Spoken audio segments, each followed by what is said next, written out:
The other headliner mindset, I think, is really driving a vision that isn't just what's being done, what's being cool. Trying to be some better iteration of what people are already doing is not a great recipe for success. You've got to come in with something that rubs a little bit against what's happening right now.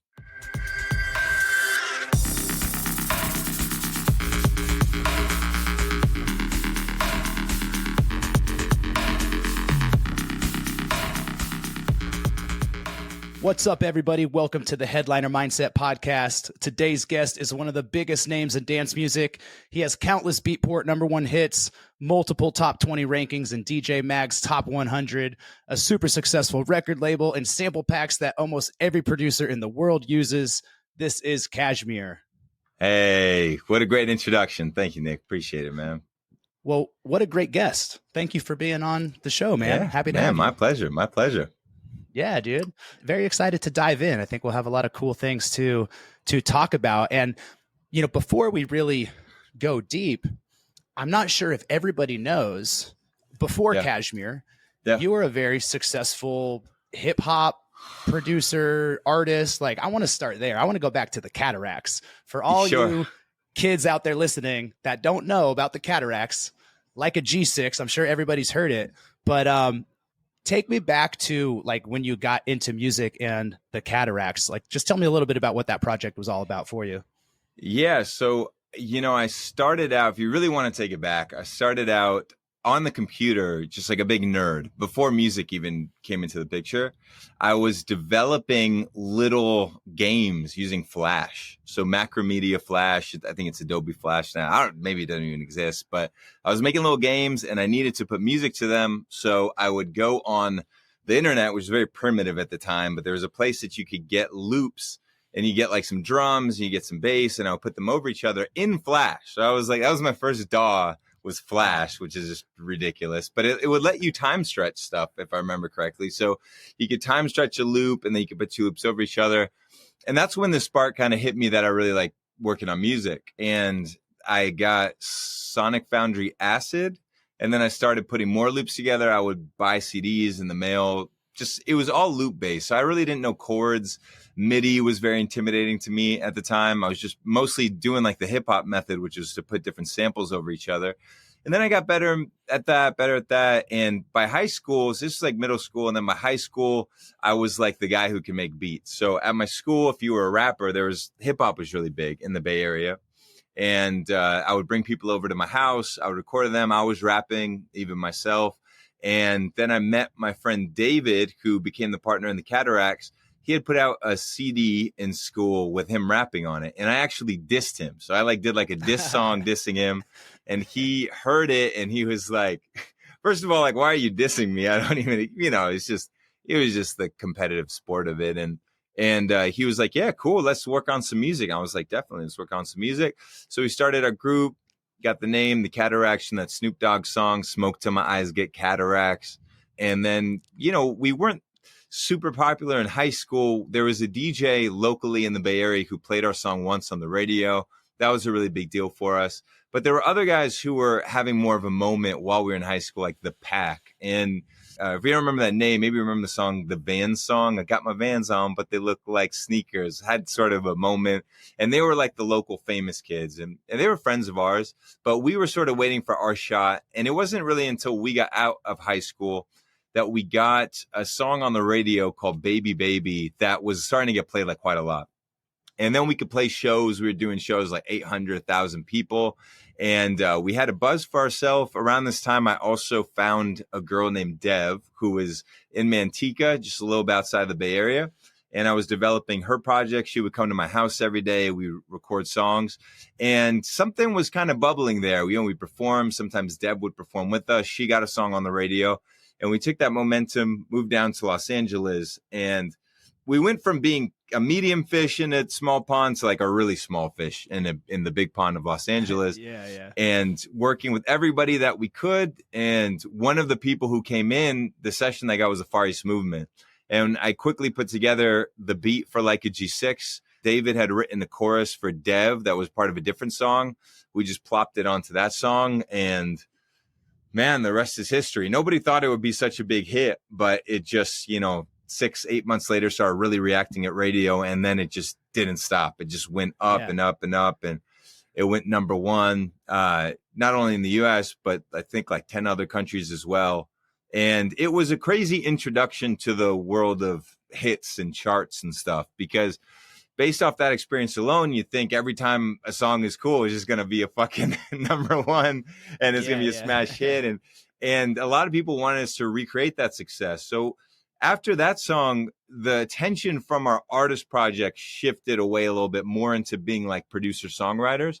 And I got put in the studio with a lot of different people. And sometimes I had to find out the hard way that although Like a G6 was a big hit, I was sort of ill-equipped as a pop producer. Being a pop producer is more of a well-rounded thing where, you know how to hook up a guitar and do like it's, get the acoustic thing going. I was such a novice when it came to that. I had a session with Rivers Cuomo from Weezer, and we spent the whole time just like figuring out how to fucking hook up his guitar so we could play. I was like really out of my depth, as a producer. And these are things I had to learn on the job.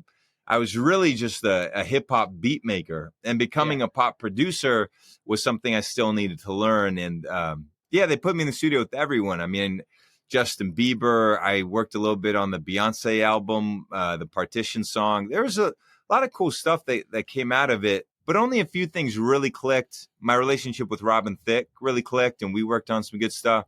And then Enrique Iglesias, we really clicked. And on his album Sex and Love, I did just about all the English songs on there.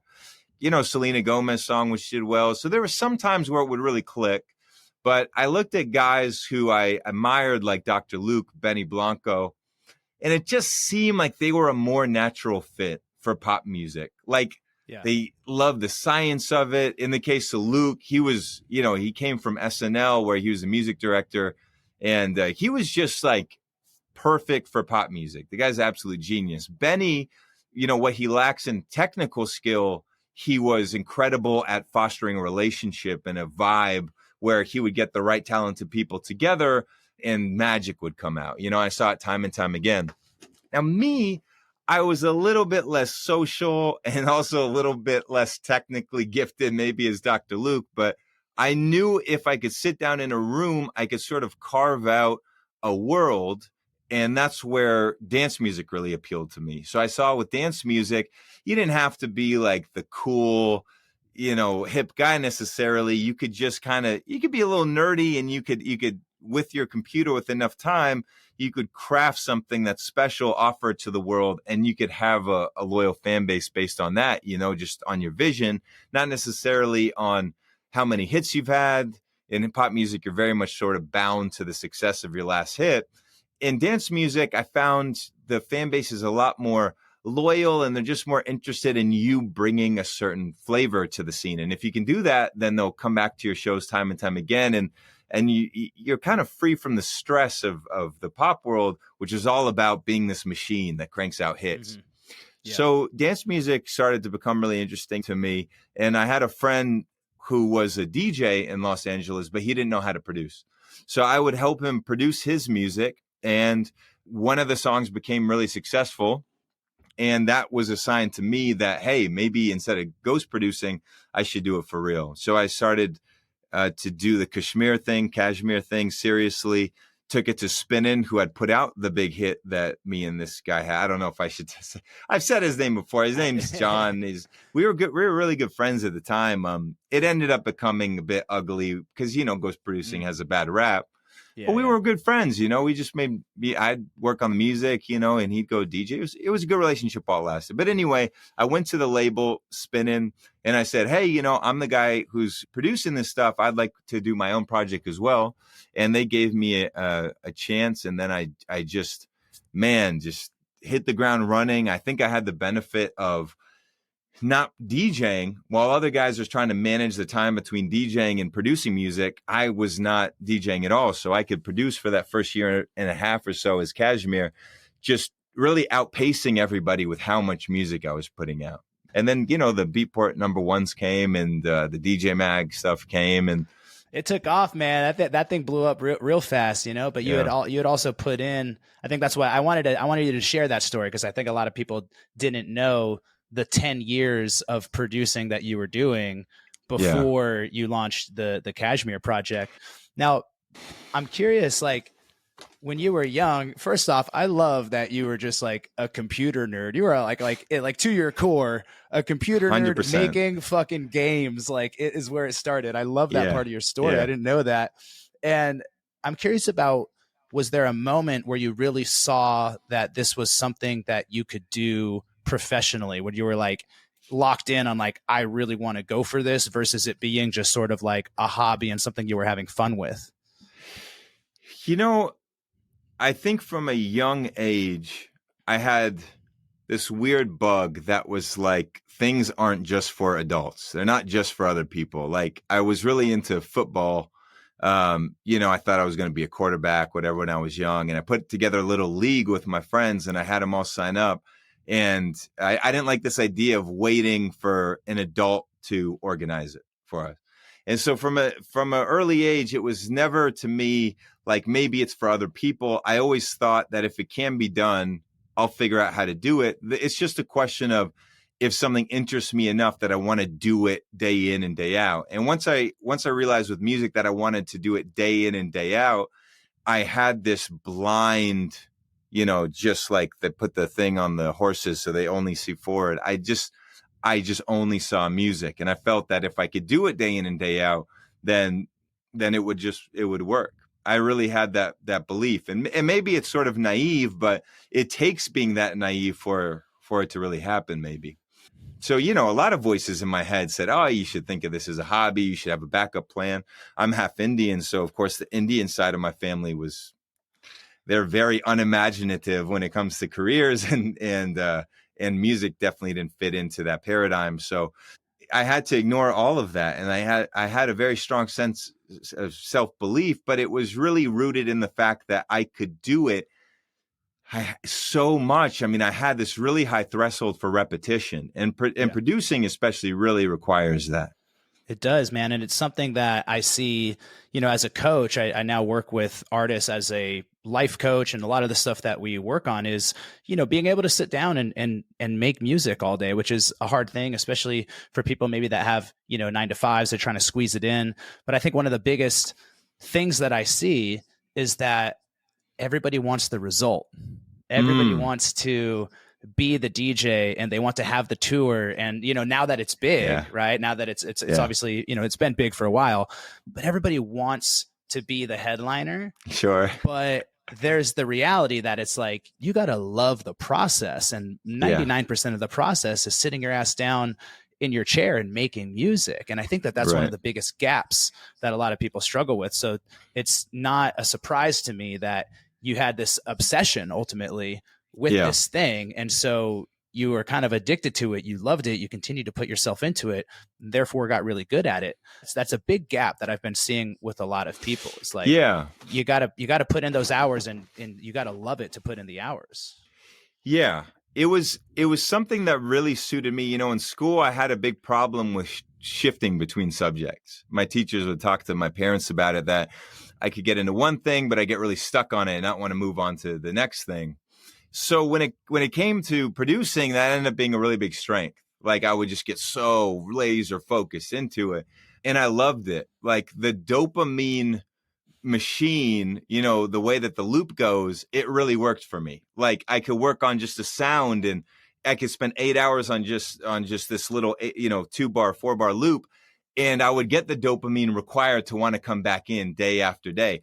Now, some people don't have that, and as I've gotten older, my thing used to be, this is the only way to do it, this is the true way to do it. But as I get older, I do appreciate that there's some people who maybe have the vision of a song or the artist project, and they get the right people together to help them do it if they're not the butt in the seat for 8 hours a day kind of producer.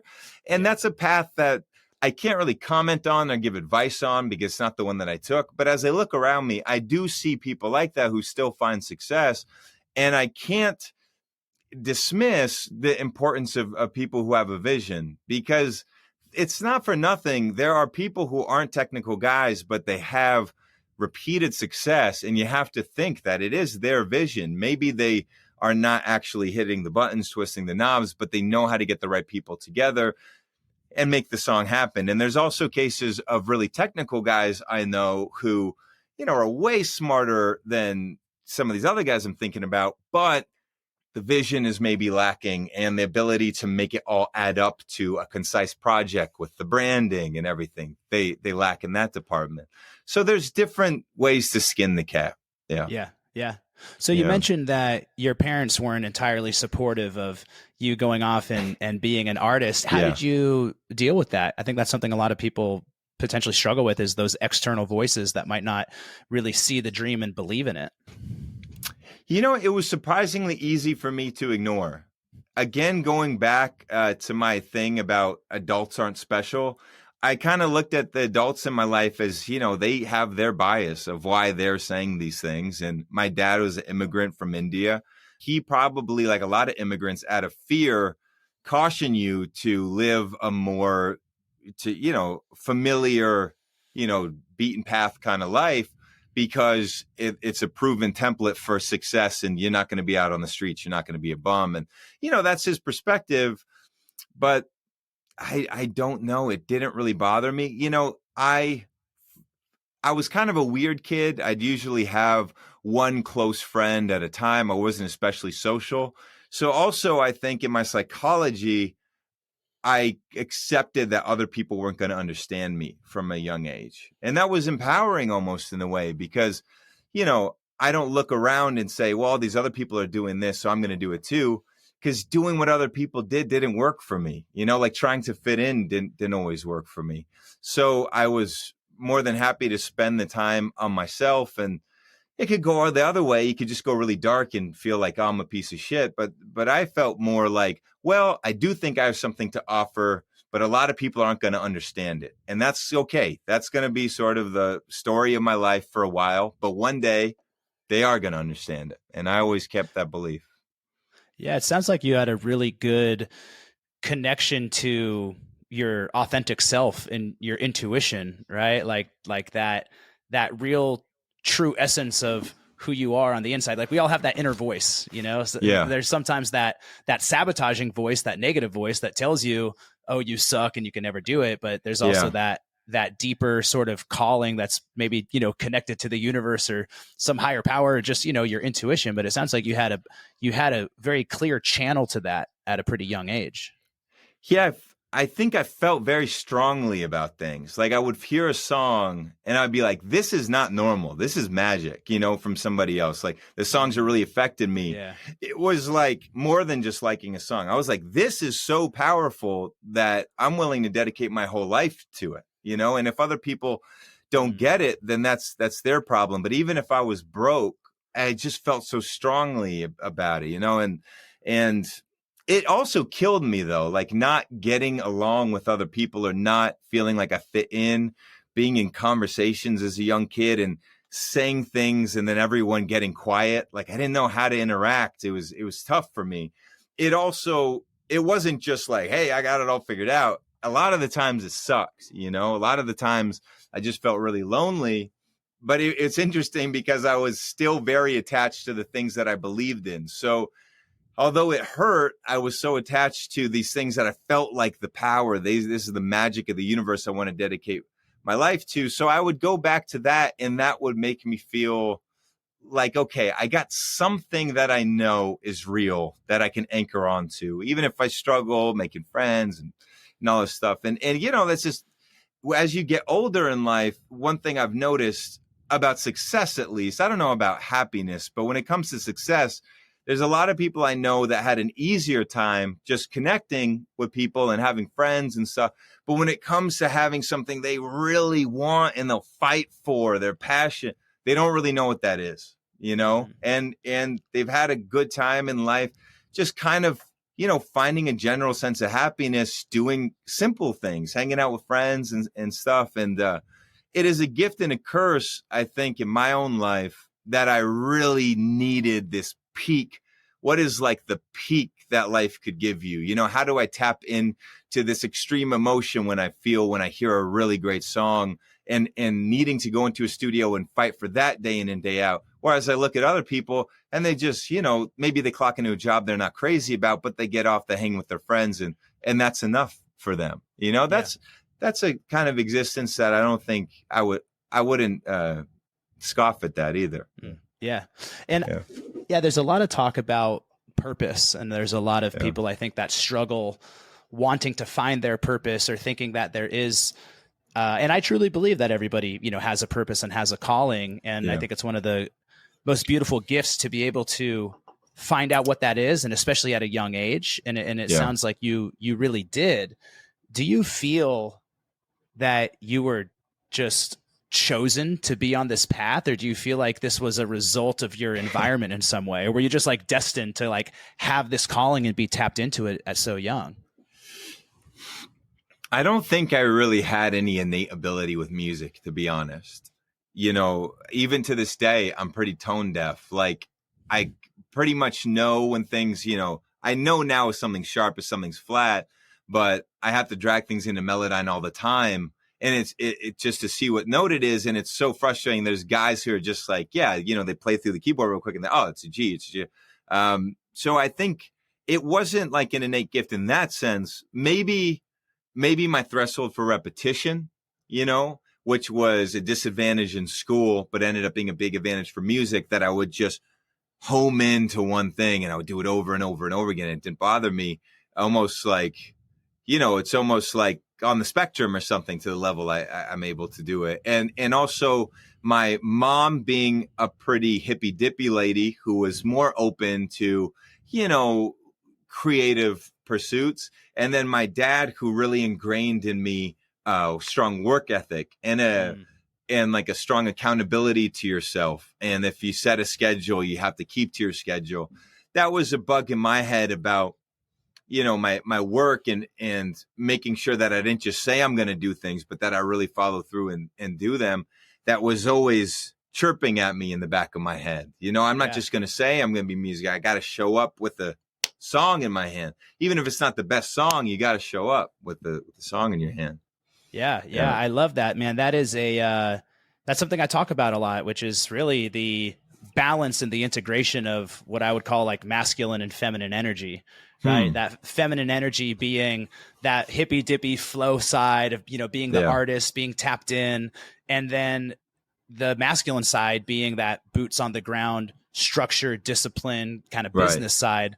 And to be able to take your art to the highest level, you got to have both, right? You got to be really, really tapped in, be able to channel that inspiration, but also be able to package it and have that structure and have that discipline to also build a business out of it and really get it out there. So cool that you had those influences, you know, helping you in that process, you know. And I will say, I want to shout you out real quick, because I was thinking about this, that I really love how, you know, this is the headliner mindset, right? And when I hit you up to be on the podcast, you got back to me immediately, plugged me in with your manager. You're like, "Yep, I'm down. Let's make it happen." Boom, boom, boom, and here we are. Like, it was so professional, and I love that. And I'm not going to mention any names, but I've been tracking down some of my other friends that are artists, and I'm like, "Yo, when you get to get on the fucking podcast?" And it's a whole ordeal. But just the level of professionalism that you had in making this happen, I think it speaks volumes, and it probably, you know, is a good reflection of why you're at where you're at today.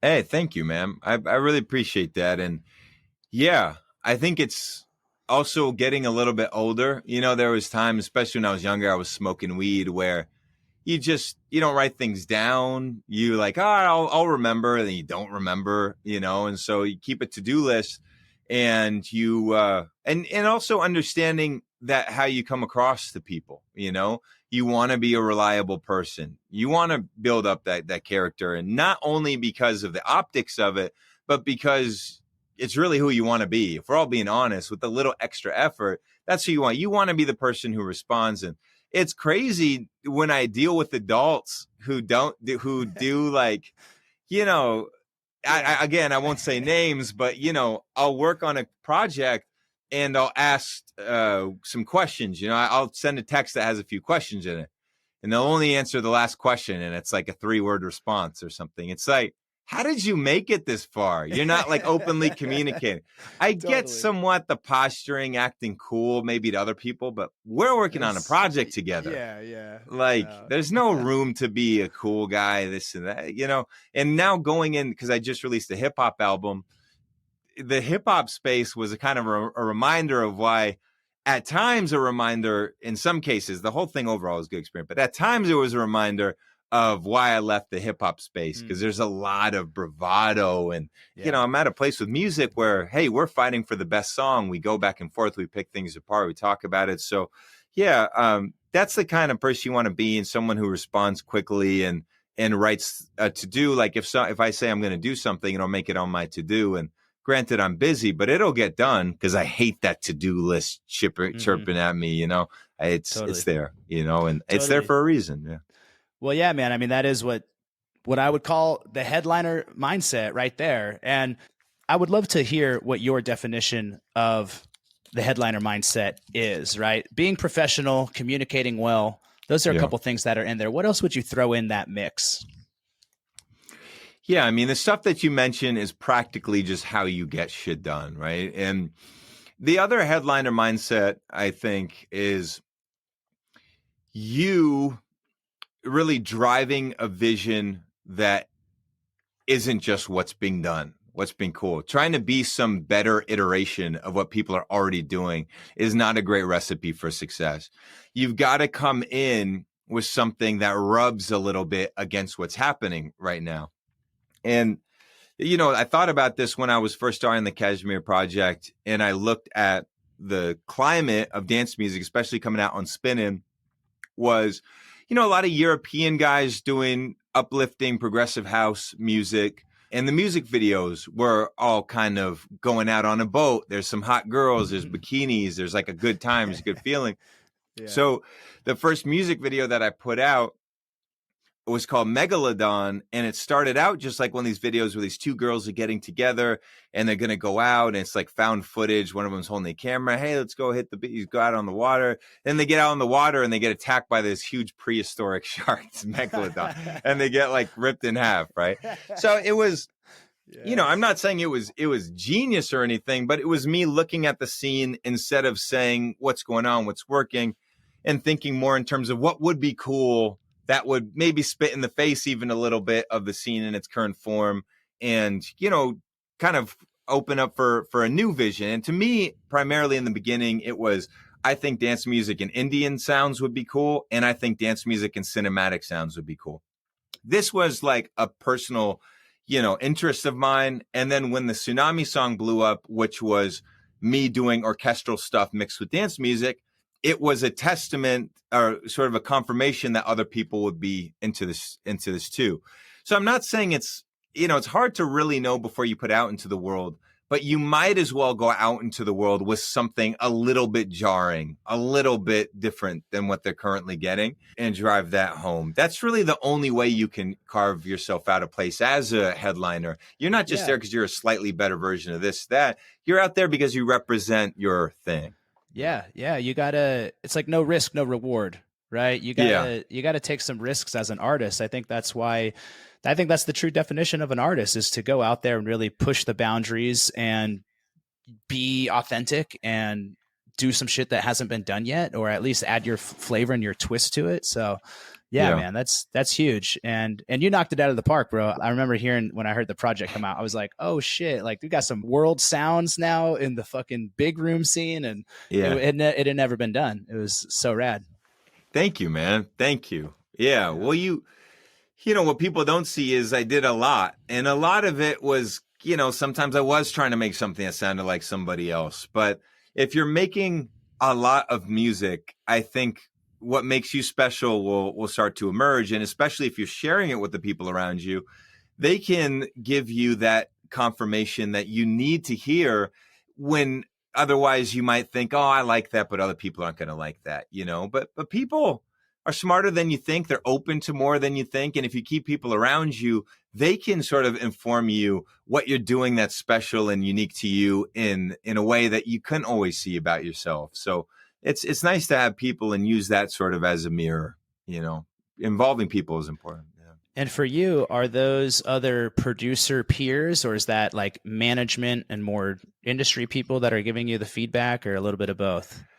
It was for the most part my really close friend Anthony. So he was my friend from the Bay Area who moved down to work for me.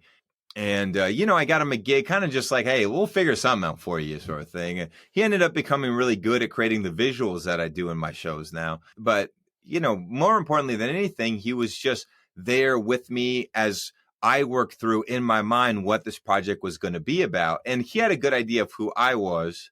I don't think it's a good way to make music to just take a census every time you're creating a song. Hey, do you like it? Oh, no. Oh, do you like it?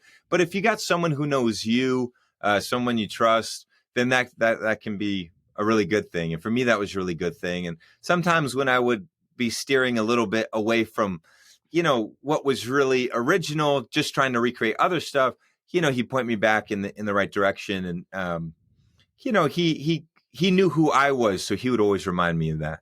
Yeah, yeah, I love that. We need those types of people in our circle, people that aren't just going to be yes men and be like, oh, yeah, you're so great. Everything you do is amazing. Like people that are going to give you some truth and tell you when maybe you're veering off course a little bit. And yeah, absolutely. Great. Yeah. That's great.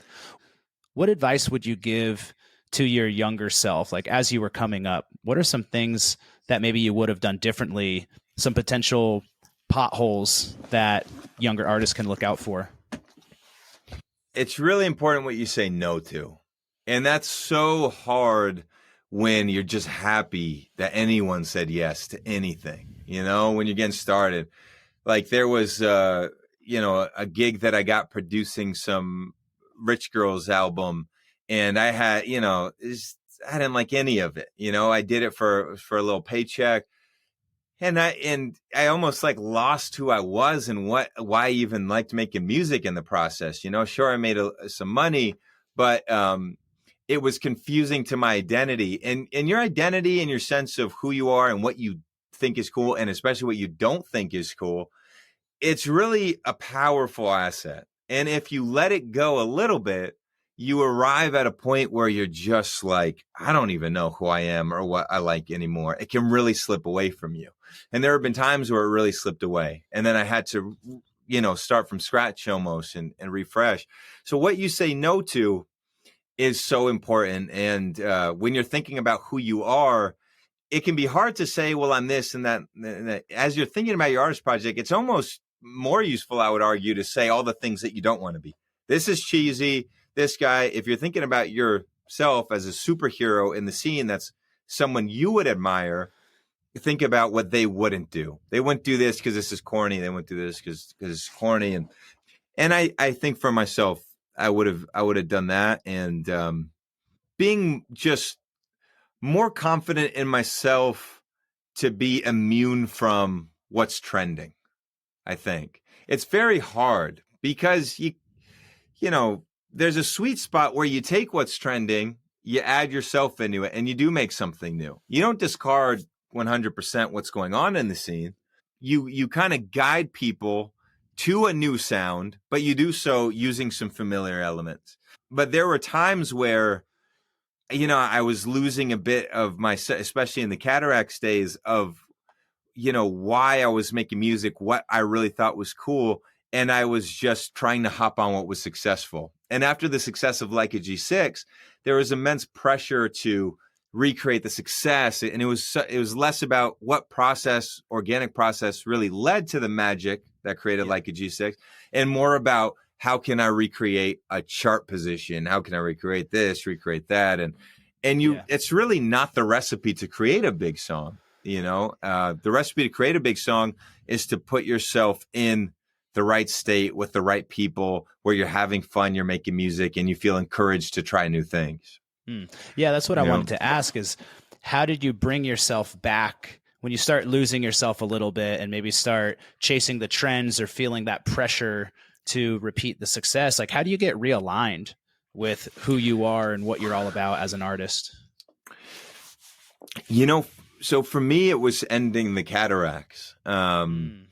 And the cataracts had just kind of become this thing that was, I guess mostly known for G6 and some of the other dance, pop, hip hop, whatever stuff that just wasn't interesting to me anymore.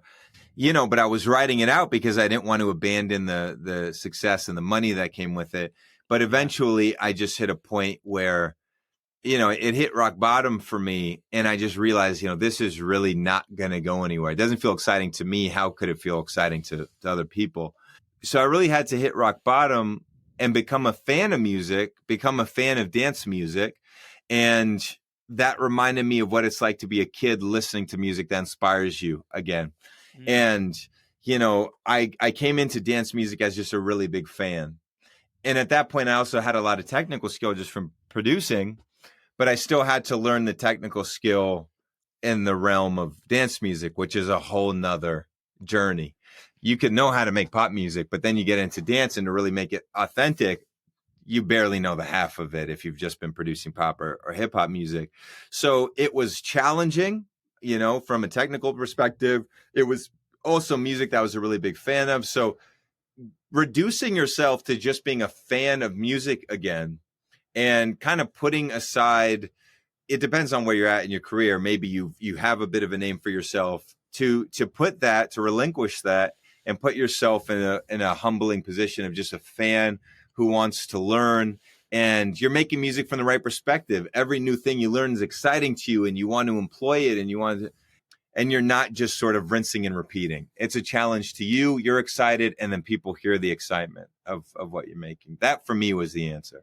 Yeah, that's cool. I think that a lot of people are searching for that place where they can figure out the formula, and it's like, okay, now I cracked the code and I have it figured out, and now I can rinse and repeat. It's like everyone's trying to get Right. to this destination, as Yeah. opposed to constantly living on the edge where things are always a little bit unknown. They're always a little bit exciting, and you're Yeah. pushing the boundaries and you're continuously reinventing yourself. It's a very different approach. I love that you shared that, because it takes a lot of courage to walk away from something that's working, to walk Yeah. away from something that's making you money. Right. And Yeah. so I really want to acknowledge you for following your heart, trusting your intuition, recognizing like, hey, I'm not really lit up and excited about this Yeah. thing. So having the courage to really live in abundance rather than living in scarcity and trying to cling on to this thing that is familiar and that has been working. I talk about LS Dream pretty often. I use him as an example because he's someone that I knew when he was Brills and he was just making trap music, and got to the point where he's like, hey man, I'm not excited about this shit anymore. I don't like playing these songs anymore, and let go of, probably $1 million business, went to just being a broke artist again, and for another year, and then launched LS Dream. I just had the privilege of seeing him like a week or two ago, and that project is now like fucking insane and crushing it, and doing all Yeah. these cool things. So just having the courage to take that leap of faith and say, hey, I'm gonna go pursue wherever my inspiration is, wherever this new sort of GPS is taking me into the unknown.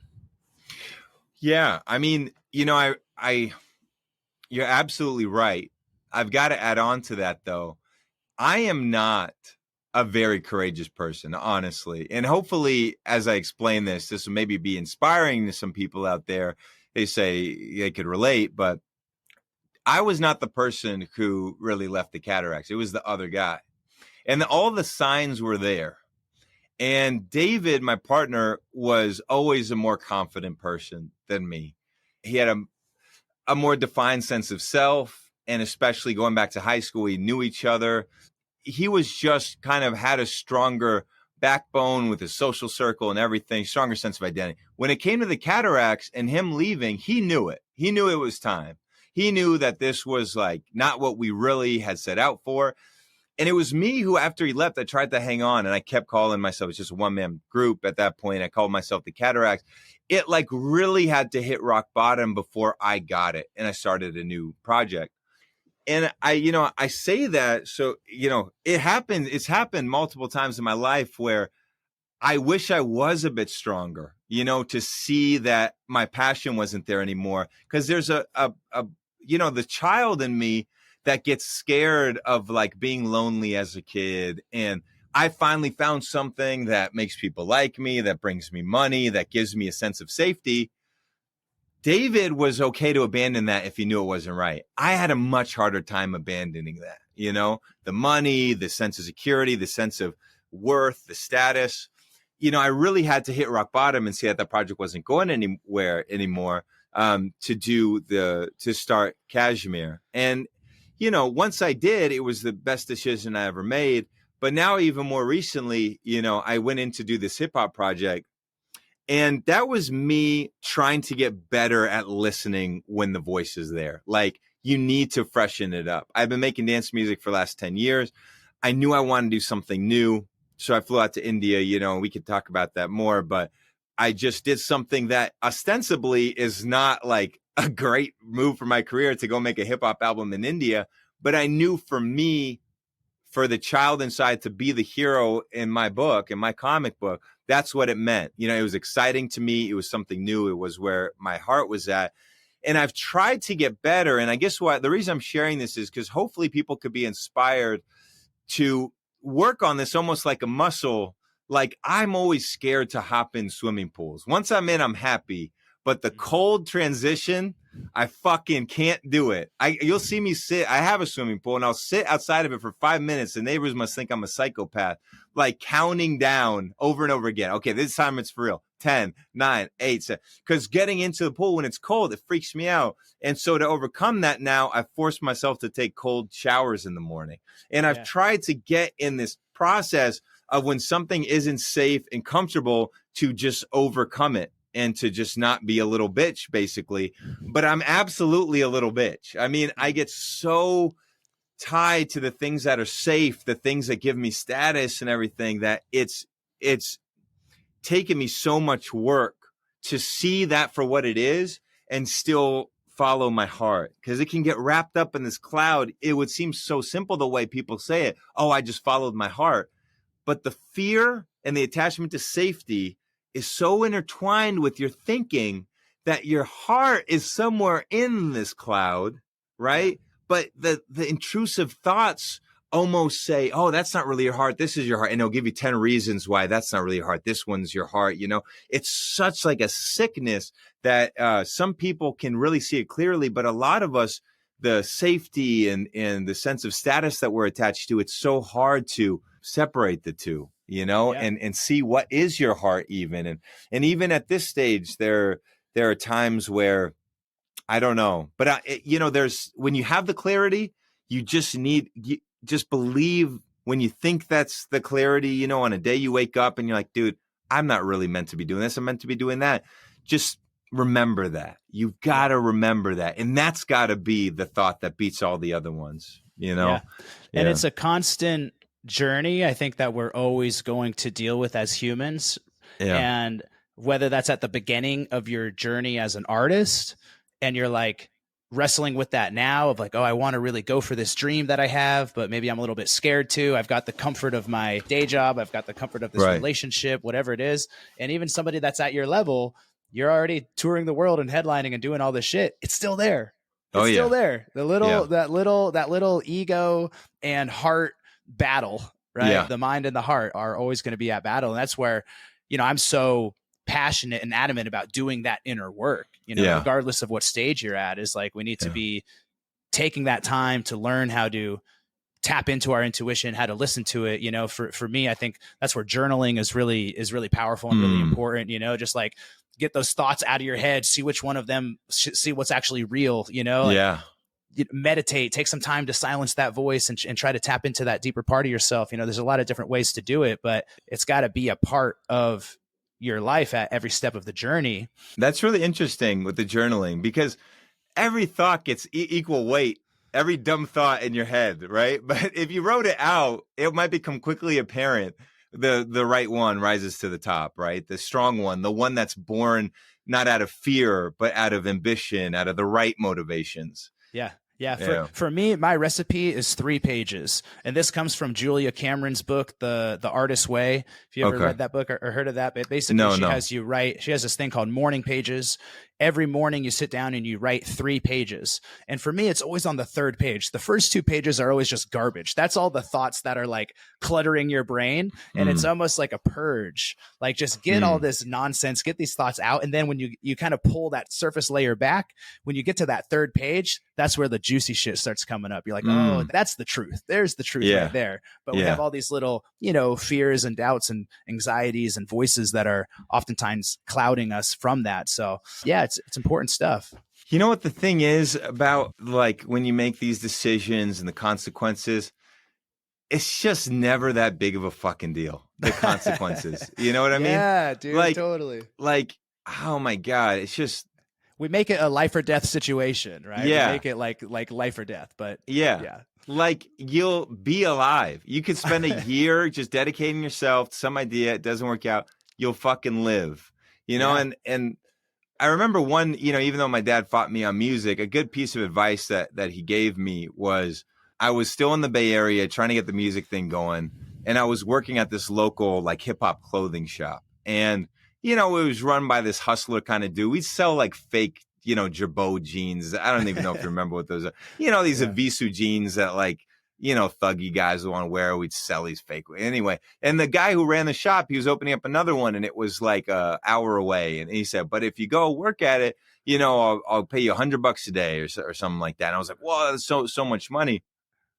When I thought about, oh God, like if I go out there or, I'm going to give up a lot of time, I'm going to be really committing, but it's so much money, but I really want to work on music. Now it's like, I think about that.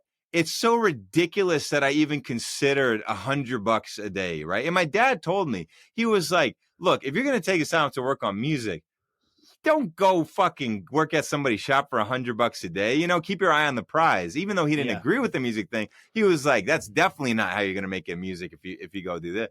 But at the time it was like that money would give me the clothes and it would give me a certain identity and all these things. And people who are listening, maybe you're at a higher price point, maybe you're not talking about $100 a day, maybe you're talking about $1,000 a day even or something, but still, I mean, that money is probably going to be there when you want it after you take some time to follow your dream. And the thing about money and getting attached to that kind of stuff is, how I was talking about, it's a cloud of what you really like. And see that voice of that good feeling of now you've got a car and now you've got this and this, that's a good feeling too. So now this good feeling, which we call your heart, starts to get mixed up. They're both good feelings. So which one you go through? And that's how people grow up and the dreams slowly fade away. Anyone listening, just go for it. And I don't really believe in the plan B or do another thing while you do it. I mean, I understand you need some basic essentials, get your money, but you've really got to treat it like a plan A. It's almost arrogant not to, Yeah. Because if you don't, then you don't really believe. And if you don't 100% believe, then it's not going to happen. It's like, here's the thing. It's not 100% guaranteed. Even if you believe with your whole heart, it's not guaranteed that it's going to happen. But if you don't 100% believe, it's definitely not going to happen. You're 100% guaranteed for it not to happen. Like you got to have both feet in and you got to give it your all. You really got to be fully in and dedicated. I've been very blessed and privileged to have seen a lot of people go from eating top ramen, living with 5 people, sleeping on a couch, to now being, some of the biggest DJs in the world, touring and making a lot of money and doing it.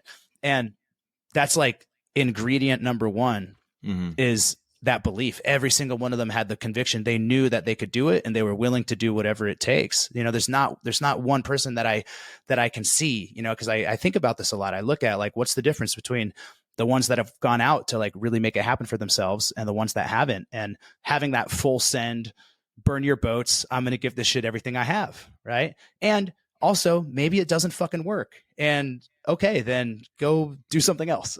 Right. But at least be all in for however long you need to be, Would you say that those guys, the ones who really make a difference, right, and separate themselves from the pack, do they have a period of like selfishness almost, you would say, where they kind of just tune everything else out? And that's another thing I've thought about a lot. And I've been a question I often ask as well. I heard Alex Hermosi describe it as the season of no. And I love that, where it's like for every entrepreneur, there's usually a period, there's a time frame where they just have to put the blinders on and they have to block out everything else. They have to say no to social situations. They have to say no to dating. They have to say no to spending money. They have to say no to whatever is distracting them from that goal. And it's just a season. Maybe it's 6 months, maybe it's a year, right? But it's in that time that I think you really develop the skills that you need. And you obviously, you make progress, but also ultimately it's like you become the person that you need to be. Yep. You're staking this as your identity, right? You're saying no to things. You don't do everything. You make these sacrifices to be, this. You just become this. And when you do that, that's kind of the first step to it being real. It's like you declare it, you shut the other stuff out, and now your decisions, also some people just kind of say it and then I guess the first step really is like, without even doing hard work, is just to say no to other stuff, Yeah. You got to get good at making music. And everyone listening to you at this point, I'm sure they're pretty good at making music, but just by saying no, the bandwidth that you open up, it's almost an admission of the fact that you don't understand everything it's going to take. It's probably beyond your grasp what it's going to take. And you need extra bandwidth to allow for the uncertainties that are going to come in, the opportunities that are going to come in that make this possible.